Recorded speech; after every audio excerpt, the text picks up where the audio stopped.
وإن ضاهيته بالملابس فهو كموشي الحلل أو كمونغ عسب اليمن، وإن شاكلته بالحلي فهو كفصوص ذات ألوان قد نطقت باللجين المكلل.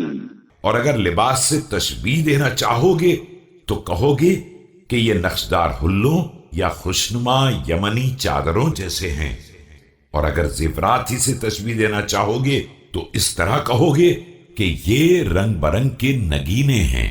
جو چاندی کے دائروں میں جڑ دیے گئے ہیں. يمشي مشي المرح المختال ويتسفح ذنبه وجناحيه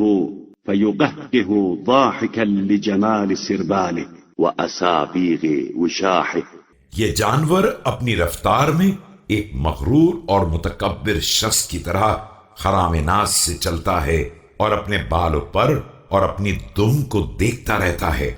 اپنے فطری لباس کی خوبصورتی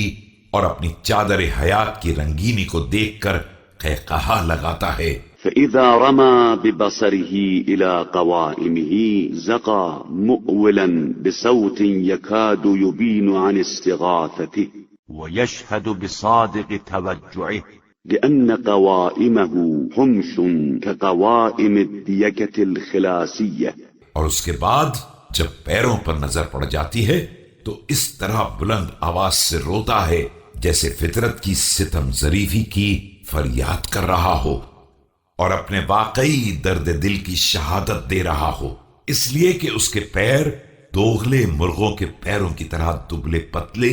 اور باریک ہوتے ہیں. وقد نجمت من ضنبوب ساقه سيسية خفية وله في موضع العرف قنزعة خضراء وشاه، ومخرج عنقه كالإبريق ومغرزها إلى حيث بطنه كسبغ الوسمة اليمانية. اور اس کی پنڈلی کے کنارے پر ایک ہلکا سا کانٹا ہوتا ہے اور اس کی گردن پر بالوں کے بدلے سبز رنگ کے منقش پروں کا ایک گچھا ہوتا ہے. اس کی گردن کا پھیلاؤ سراہی کی گردن کی طرح ہوتا ہے اور اس کی گردن کی جگہ سے لے کر پیٹ تک کا حصہ یمنی وسمے جیسا سبز رنگ أو كحريرة